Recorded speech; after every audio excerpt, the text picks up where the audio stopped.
Naba, masyhad yang kedua ataupun fasal yang kedua, bermula daripada ayat 17 sehingga ayat 30. Ayat 17 hingga ayat 30. Allah Subhanahu wa taala berfirman, Inna yawmal fasli kana miqata. Sesungguhnya hari keputusan itu adalah suatu waktu yang ditetapkan. A'udzubillahi minasyaitonirrajim. Bismillahirrahmanirrahim. Alhamdulillahi rabbil alamin. Wassalatu wassalamu ala asyrafil anbiya'i wal mursalin wa ala alihi wa sahbihi ajma'in. Subhanaka la ilma lana illa ma 'allamtana innaka antal alimul hakim. Wala hawla wala quwwata illa billahil aliyyil azim. Amma ba'd. Uhayyikum bi tahiyyatil Islam, tahiyatan mubarakatan min indillah. Yaqulun nasu 'adatan wa naquluha 'ibadah. Assalamu alaikum warahmatullahi wabarakatuh.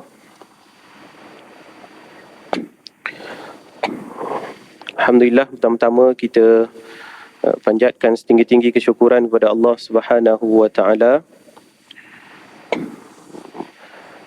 Pada pagi ini dapat sama-sama kita berkumpul menunaikan ibadah kepada Allah Subhanahu wa taala. Kemudian kita luangkan masa untuk sama-sama mendengar perkongsian. Mudah-mudahan Allah Subhanahu wa taala menerima segala amalan kita dan memberi manfaat kepada kita, insya-Allah.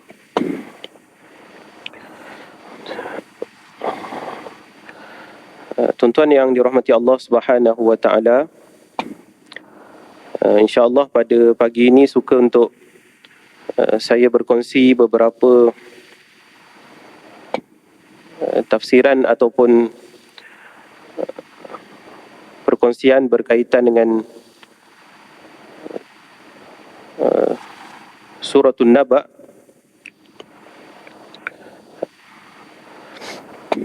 Suratul Naba, masyhad yang kedua ataupun fasal yang kedua,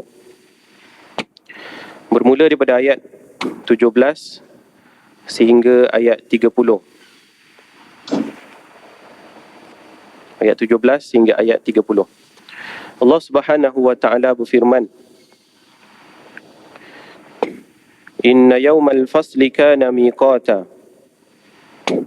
Sesungguhnya hari keputusan itu adalah suatu waktu yang ditetapkan. Yauma yunfakhu fis suri fatatuna afwaja. Iaitu hari sangkakala ditiup, lalu kamu datang berbondong-bondong. Wa futihatis samaa'u fakanat abwaba. Langit dibuka, maka terselahlah pintu-pintunya. Wasuyiratil jibalu fakanat saraba. Gunung ganang berterbangan dan berubah menjadi fatamorgana. Inna jahannama kanat mirsada. Sesungguhnya neraka Jahannam itu sentiasa mengintai dan menunggu. Littaghina ma'aba. Tempat kembali kepada golongan yang melampau batas. Labithina fiha ahqaba. Mereka tinggal di sana berabad-abad lamanya. La yadhukuna fiha bardan wala syaraba. Mereka tidak merasakan kesejukan di dalamnya dan tidak pula mendapat minuman. Illa hamiman wa ghassaqa. Kecuali air yang mendidih dan nanah para penghuninya. Jazaa'an wifaqa. Sebagai balasan yang setimpal.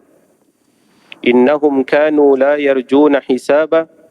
Sesungguhnya mereka sebelum ini di dunia tidak takut kepada hisab. Wa kadzabu bi ayatina kidzaba. Dan mereka bersungguh-sungguh mendustakan ayat-ayat kami. Wa kulla syai'in ahsainahu kitaba. Dan segala sesuatu telah kami senaraikan dalam buku catatan. Fadhuku falan nazidakum illa azaba. Dan kerana itu rasakanlah, dan kami sekali-kali tidak akan menambah kepada kamu selain daripada azab. Sadaqallahul Azim, Suratul Naba ayat 17 hingga ayat 30. Fasal yang kedua ini, Allah Subhanahu wa taala menceritakan berkaitan dengan tanda-tanda kiamat dan beberapa jenis azab. Ya.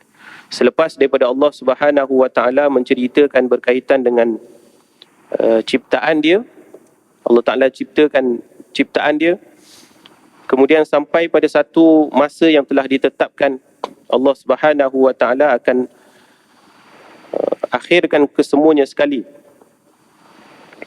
Hidup makhluk yang Allah Subhanahu wa taala ciptakan. Permulaan ayat ini Allah Subhanahu wa taala sebut tentang yaumul fasl. Inna yaumal fasli kana miqata. Hari yang telah ditentukan ataupun hari keputusan. Al-faslu ada beberapa penafsiran para ulama. Pertama, al-faslu dimaksudkan sebagai hari keputusan ataupun hari penentuan.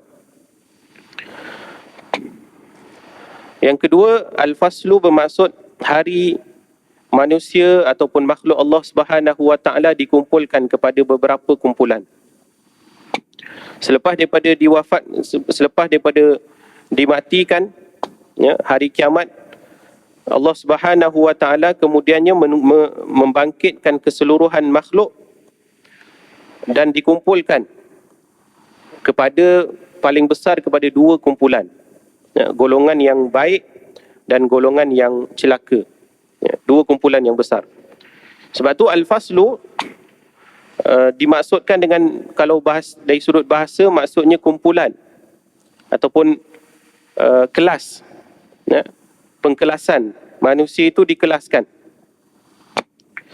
Sebab itulah hari kiamat itu, kerana banyaknya namanya, hari kiamat ni banyak nama dia, menunjukkan panjangnya masa dan banyaknya peringkat hari kiamat. Hari kiamat bukan satu waktu yang singkat dan hanya satu hari ataupun satu peristiwa sahaja. Ya, tapi hari kiamat itu dia banyak peristiwa, masa yang panjang. Ya, jauh lebih panjang berbanding dengan masa kehidupan di dunia. Ya, selepas kita dimatikan keseluruhannya, ada banyak peringkat. Ya, sampailah kepada peringkat yang terakhir, dikurniakan nikmat sama ada masuk ke dalam syurga ataupun masuk ke dalam neraka. Panjang. Sebab panjangnya, sebab banyaknya peristiwa, maka banyaknya nama hari kiamat tersebut.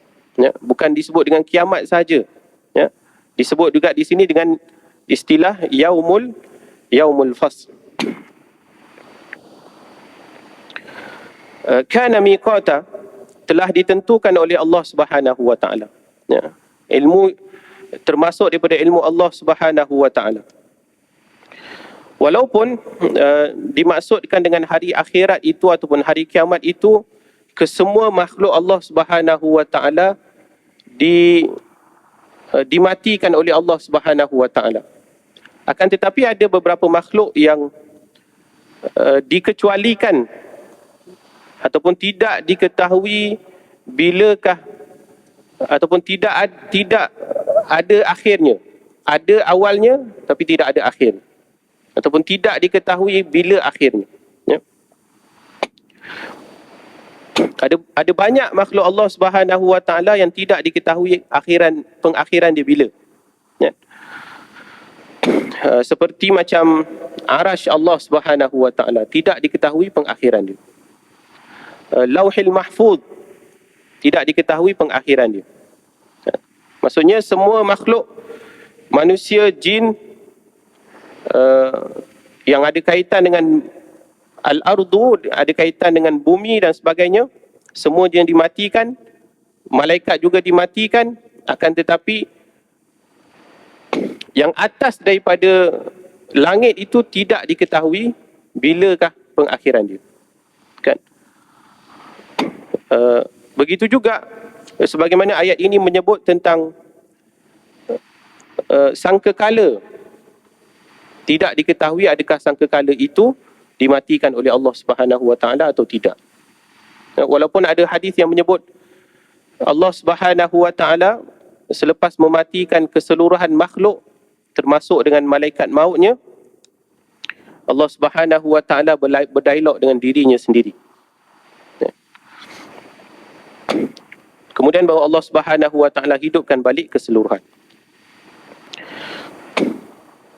Jadi ada makhluk-makhluk yang dari sudut perbincangan akidahnya terkecuali daripada pengakhiran tersebut, tidak diketahui bila pengakhirannya. Yauma yunfakhu fis suri fatatuna afwaja. Pada hari ditiup sangkakala, maka kamu bangkit secara berbondong-bondong. Ya. Ditiup sangkakala ataupun yaumun nafkhah, nafkhatain. Tiupan sangkakala itu 2 kali. Yang ditiup sangkakala itu ditiup sebanyak 2 kali. Iaitu pertama tiupan yang mematikan dan yang kedua adalah tiupan yang menghidupkan. Malaikat peniup sangkakala dia akan tiup kali pertama, keseluruhan makhluk yang Allah Subhanahu wa taala tentukan dimatikan oleh Allah Subhanahu wa taala. Kemudian ditiup kali yang kedua, dihidupkan balik keseluruhan makhluk-makhluk itu.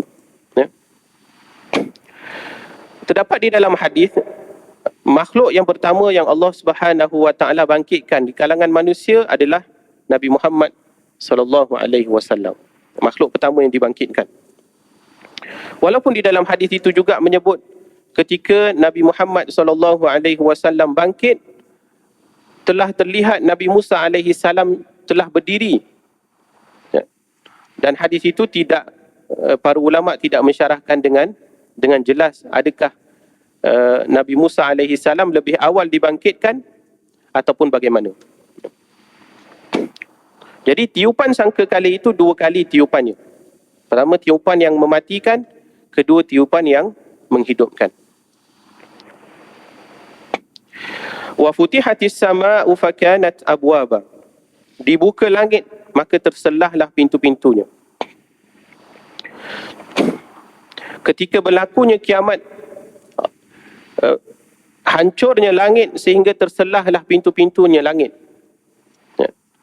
Sebab tu kalau dibandingkan langit ini dengan bumi yang kita tinggal sekarang, ada sedikit kritikan ataupun sebenarnya banyak kritikan pegangan sebenar agama berkaitan dengan kefahaman sains berkaitan dengan bumi.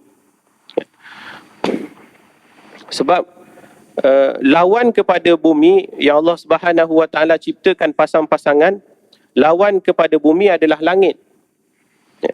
Jadi besarnya langit, sebegitu juga besarnya bumi secara fahaman agamanya. Besar mana langit, besar itulah bumi. Kerana langit di atas bumi, maka dasarnya langit itulah bumi. Daripada bumi itulah Allah Subhanahu wa taala ciptakan pada setiap peringkatnya sehinggalah ke langit yang ke-7 tiang-tiangnya. Maka apabila Allah Subhanahu wa taala menghancurkan keseluruhan langit dan bumi, runtuhlah langit, terselahlah pintu-pintunya. Kerana pintu langit adalah termasuk daripada ilmu Allah Subhanahu wa taala. Tidak ada makhluk yang boleh melepasi bumi maupun langit, malahan setiap peringkat langit tanpa melepasi pintunya.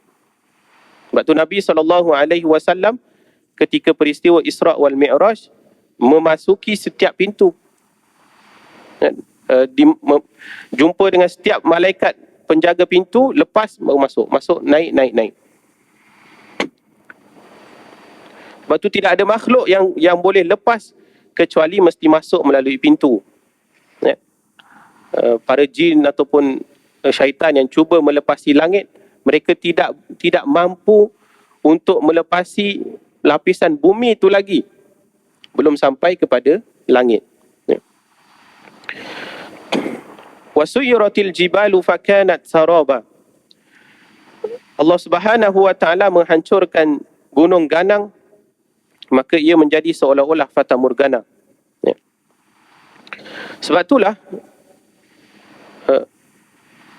tempelak agama kepada golongan-golongan yang merasakan bahawa jika berlaku kiamat, mereka boleh menyelamatkan diri.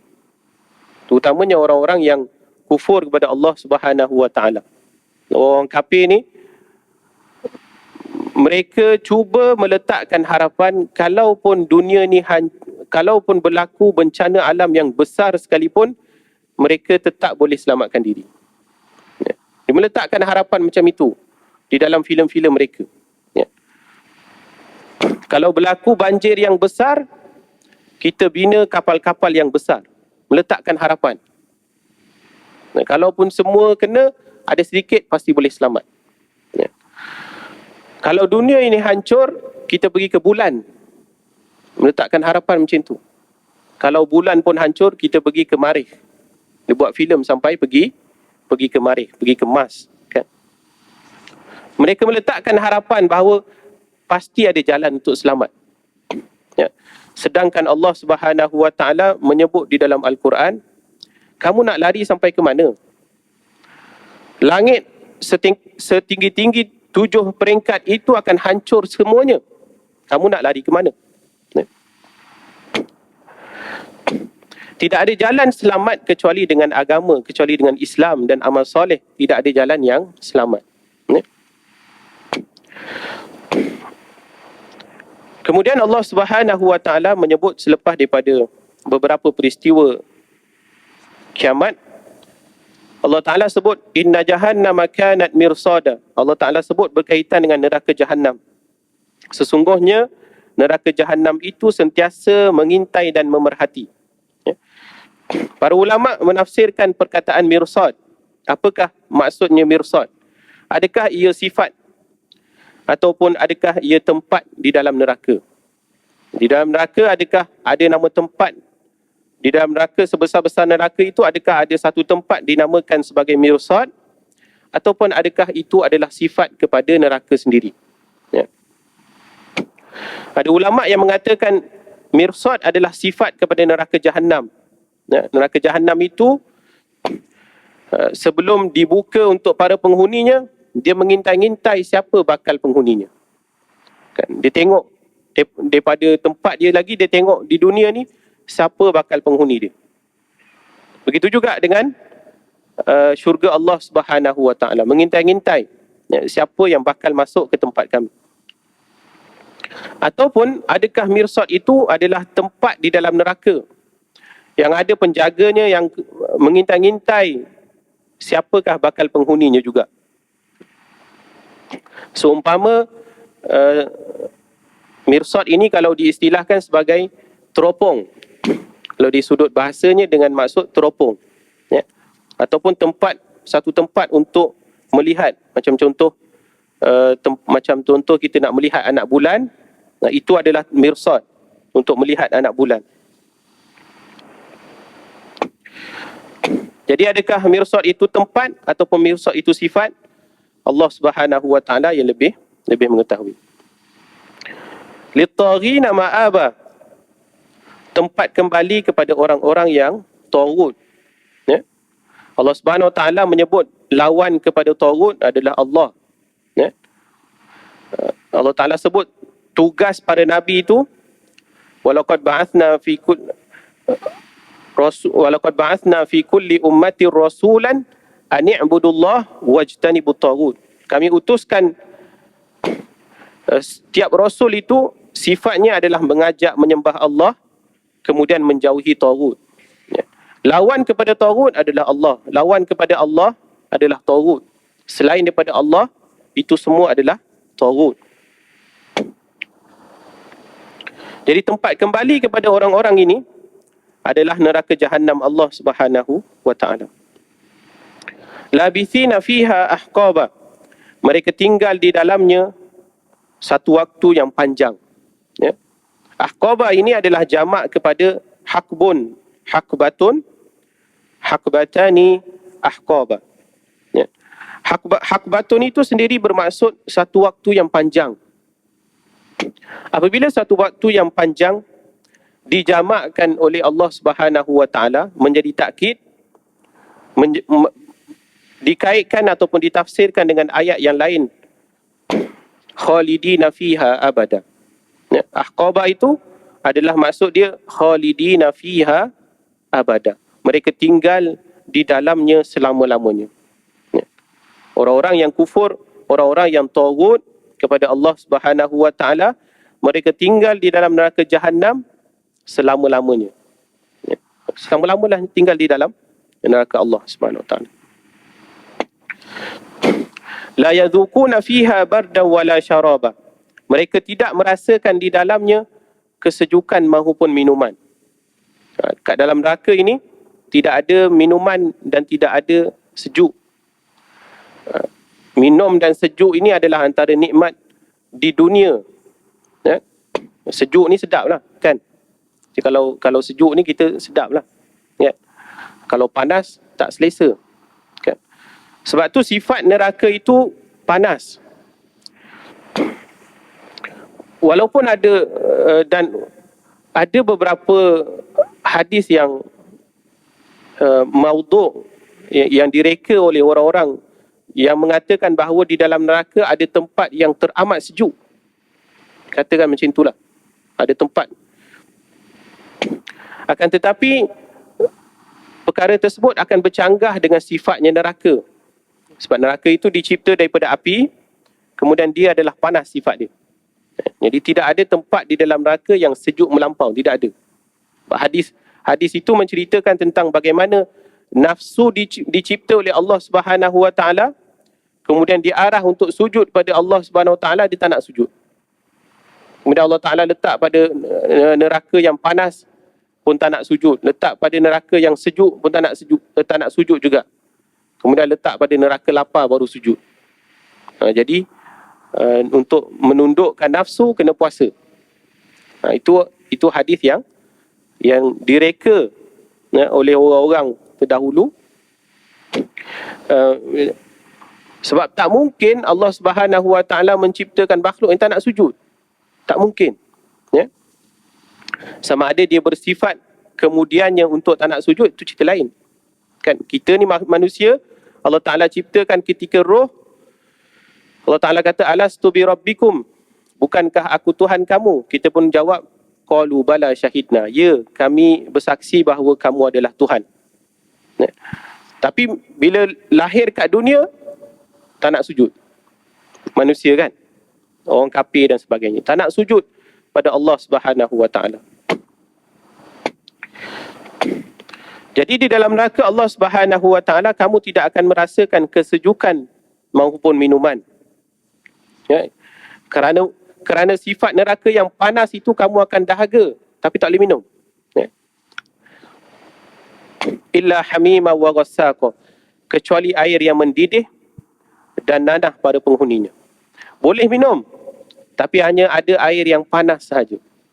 Kerana sifat neraka itu sentiasa panas, maka air yang ada, sungai air yang ada di dalam neraka itu sentiasa menggelegak panasnya. Ya. Sebab dia sentiasa panas. Jadi sungai yang mengalir, sebagaimana sungai yang mengalir di dalam syurga, ada sifat dia, sungai yang mengalir di dalam neraka Allah Subhanahu wa taala, kerana panasnya neraka itu, dia menggelegak sentiasa sungai itu. Nak minum? Minumlah. Ini airnya. Ataupun nanah para penghuni. Kerana terlalu banyak luka dan diseksa para penghuni neraka Allah Subhanahu wa taala itu, tak sempat berganti kulit, diseksa balik.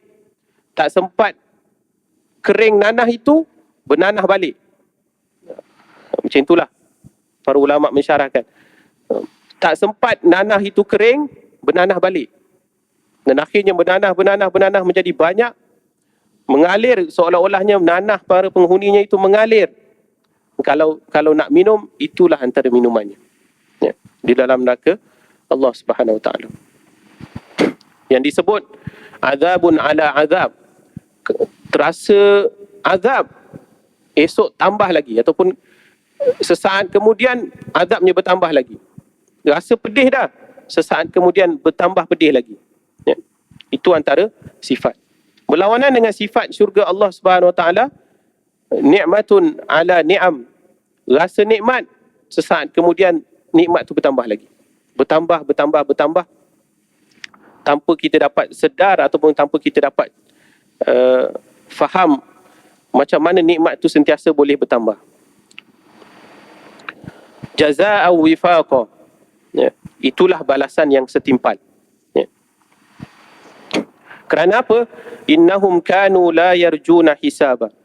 Allah Subhanahu Wa Taala sebut azab-azab macam ini sebab mereka ketika di dunia tidak percaya kepada hisab, bahawa Allah Subhanahu Wa Taala akan menghisap kamu di akhirat dan memberikan balasan atas apa yang kamu lakukan di dunia. Ya. Ada orang dia buat segala kejahatan, di dunia dia lepas. Buat segala maksiat di dunia lepas. Kan? Sama ada jenayah kecil maupun jenayah besar, sama ada maksiat kecil maupun maksiat besar, dia buat kat dunia lepas. Mahkamah sekular pun lepas, mahkamah syariah pun lepas. Contohlah, kan? Segala maksiat yang dia buat, mahkamah lepas pun. Hakim dia boleh bayar ke? Lawyer paling mahal dia boleh bayar, lepas dia. Kan? Maka orang macam ni kalau dia boleh lepas, dia boleh buat lagi jahat dia. Kemudian lepas lagi. Sampai satu tahap, dia sentiasa menyangka bahawa dia sentiasa boleh lepas. Allah Subhanahu Wa Taala akan azab orang macam ni, akhirat kamu tak boleh lepas. Kamu bunuh orang. Ya, macam berlaku kepada orang-orang Islam kita di Mesir ke, di Syria ke, kat mana-mana kan. Ya, yang bunuh orang Islam. Kan? Yang bunuh orang Islam. Masuk mahkamah, lepas. Kan, yang berlaku di tempat saya belajar tu di Mesir, yang membunuh umat-umat Islam dalam peristiwa Rabi'atul Adawiyah ke, ya, yang membantai Ikhwanul Muslimin ke, ataupun orang Islam secara awam, adalah orang Islam. Yang menembak itu polis Islam. Kan? Yang menjatuhkan hukuman tak masuk akal, ya, adalah hakim-hakim Islam. Jatuh hukuman 100 tahun penjara. 100 tahun, siapa hidup 100 tahun? 200 tahun penjara. Kerana banyaknya kesalahan, ini 25 tahun, ini 25 tahun, ini 30 tahun, last sekali jadi beratus tahun masuk penjara. Kebanyakan yang ditangkap pun orang tua-tua. Siapa nak hidup sampai beratus tahun? Kan? Hakim yang tak ada akal. Ya. Jadi kamu buat perkara-perkara macam ni dengan sangkaan kamu boleh lepaslah dunia. Ya, akhirat kelak kamu bakal dibalas. Sedangkan sesama binatang sekalipun mereka boleh qisas sesama mereka, apatah lagi manusia dengan manusia. Kan? Kambing sekalipun kalau dia merasakan bahawa dia dibunuh secara zalim, maka dia boleh qisas, ya, kepada serigala ataupun harimau dan sebagainya. Apatah lagi manusia sesama manusia.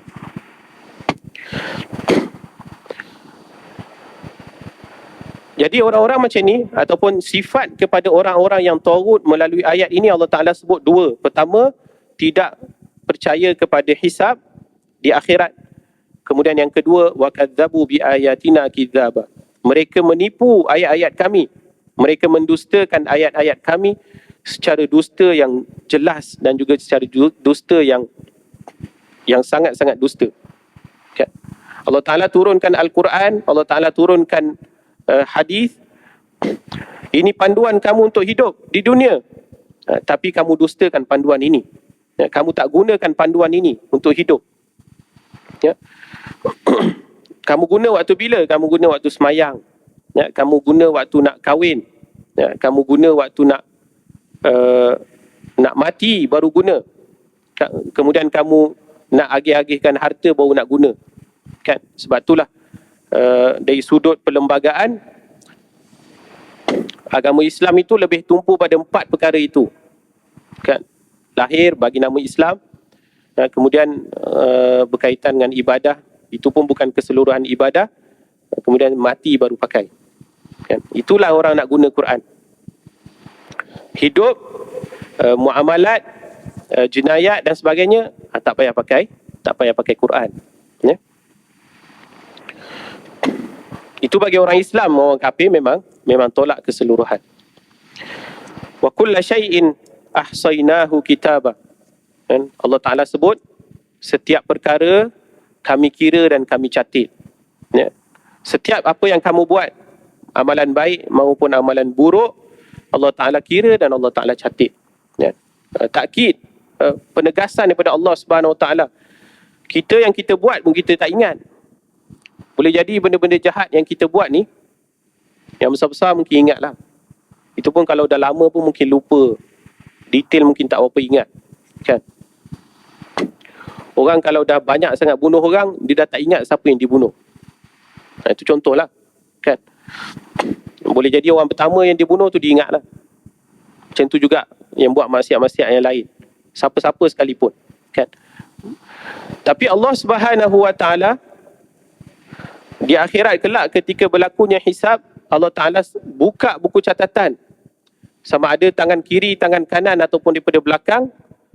Ketika kamu melihat buku catatan kamu itu, kamu akan tergamam. Aku buat ke benda ni? Nak kata kita tak ingatnya sampai kita kata, benda ni aku buat ke? Sampai tahap macam tu. Dipaparkan pula untuk kamu melihat kamu sendiri yang buat benda ni. Ya? Tidak ada hujah langsung kita di hadapan Allah Subhanahu Wa Ta'ala untuk menafikan. Tak ada hujah nak nafi. Ya. Sebab itulah semata-mata untuk selamat ini adalah mengharapkan Allah Subhanahu Wa Ta'ala mengampunkan dosa kita. Kan? Macam hari Arafah ni kan kita dituntut untuk banyak beristighfar, memohon ampun pada Allah Subhanahu Wa Ta'ala, dosa besar maupun dosa kecil. Banyak mohon. Sentiasa beristighfar. Paling kurang 70 kali. Yang Nabi SAW buat paling kurang 70 kali sebut istighfar. Ya. Kemudian dengan betul-betul pengharapan Allah Subhanahu Wa Ta'ala ampunkan segala dosa kita. Ya. Fadhuku falan nazidakum illa adaba. Ya, yang terakhir, kerana itu rasakanlah, dan kami sekali-kali tidak akan menambah kepada kamu selain daripada azab. Ya, Allah Ta'ala takkid lagi. Akhir pun Allah Ta'ala takkid lagi pada fasal yang kedua ini. Allah Ta'ala kata, rasakanlah kerana apa yang kamu buat itu, ya, kamu tidak takut pada hisab dan kamu mendustakan ayat-ayat kami, maka rasakanlah di dalam neraka Jahannam itu kecuali azab bertambah. Kami tak tambah kecuali kami tambahkan azab. Ya, ziyadatal azab. Ziyadatal azab. Kamu rasa kamu sakit dah, Allah Ta'ala tambah lagi. Rasa pedih sangat, Allah Ta'ala tambah lagi. Ya. Bertambah-tambah azab itu. Kan? Kita mengharapkan berehatlah, contoh macam tu. Kan, kalau masuk penjara ni, bukan setiap hari kena azab. Bukan setiap hari kena rotan. Kan? Rotan sekular kan. Rotan, hancur punggung je. Lepas tu doktor kata, berehatlah sebulan. Sambung lagi berotan kemudian. Itu penjara dunia. Penjara Allah, ya, neraka Allah Subhanahu Wa Ta'ala, kamu rasa azab sangat, Allah Ta'ala tambah lagi. Ya. Begitulah lawannya kalau kita Allah Subhanahu Wa Ta'ala kurniakan syurga, ya, itulah nikmat yang paling tinggi. Kan? Para ulama berbeza pandangan. Nikmat paling tinggi ni syurga ke melihat Allah Subhanahu Wa Ta'ala. Kan? Ada sebahagian yang mengatakan syurga adalah nikmat paling tinggi. Ada sebahagian yang mengatakan melihat Allah Subhanahu Wa Ta'ala yang paling tinggi. Kalau yang berpandangan bahawa syurga adalah paling tinggi, kebanyakannya berpandangan bahawa tidak boleh melihat Allah Subhanahu Wa Ta'ala walaupun di akhirat. Maka nikmat yang paling tinggi sebagaimana yang Allah Ta'ala sebut juga adalah syurga Allah Subhanahu wa ta'ala. Mudah-mudahan Allah Subhanahu wa ta'ala kurniakan kita dengan syurga dan lindungi kita daripada memasuki nerakanya insya-Allah. Mudah-mudahan Allah Subhanahu wa ta'ala kurniakan. Jadi saya kira sekadar itulah perkongsian berkaitan dengan suratul Naba daripada ayat 17 sehingga ayat 30 ini. Mudah-mudahan sama-sama kita mendapat manfaat sempena dengan hari Arafah dan juga hari raya esok ni insya-Allah, yang baik daripada Allah Subhanahu wa taala, yang lemah daripada kelemahan saya. Ma asabaka min hasanatin faminallah wa ma asabaka min sayyi'atin famin nafsik wa arsalnaka lin-nasi rasula wa kafa billahi syahida. Aqulu qawli hadza astaghfirullahal azim li wa lakum. Wassalamualaikum warahmatullahi wabarakatuh. أعوذ بالله من الشيطان الرجيم بسم الله الرحمن الرحيم اللهم اجعل جمعنا هذا جمعا مرحوما وتفرقنا من بعده تفرقا معصوما اللهم يا مقلب القلوب ثبت قلوبنا على دينك وعلى طاعتك اللهم اجعلنا من الذين يستمعون القول فيتبعون أحسنه صلى الله وسلم على محمد وعلى آله وصحبه وسلم الحمد لله رب العالمين.